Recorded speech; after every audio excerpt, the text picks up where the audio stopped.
আঙ্গো দাদারা ছিল অনেক, আঙ্গো বাপেরা ছিল অল্প, আর আমরা যারা ব্রাজিল ফ্যান তাগো আছে সাগুয়া ভরা গল্প।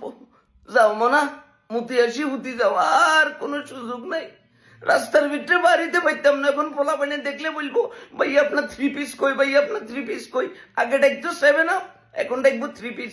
মানে বেইজ্জতি করবি, এরকম করি বেইজ্জতি। তাদের ঘরের মাঠে একটু নিজেদের ইজ্জতটা রাখতে পারলি না ভাইয়া।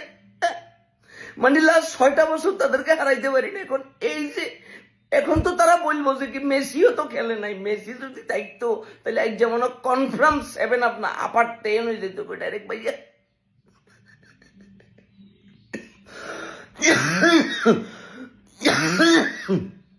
এই বেজ্জতি লই আর কদিন থাকবো ভাইয়া, এমনি করি বেজ্জতি করে দিবি। আরে বেটা মেসি সহ যদি 3-4টা গোল খাইতি তাহলে একটা কথা ছিল। মেসি সারা এমনি করে আঙ্গো প্যান্ট এটা খুলি আমাদেরকে পথে পথে করে দিছে। আর্জেন্টিনার ফ্যানদের জন্য তো আমি এখন ফেসবুকে আসতে পারতাম না। বিদায় পৃথিবী, বিদায়।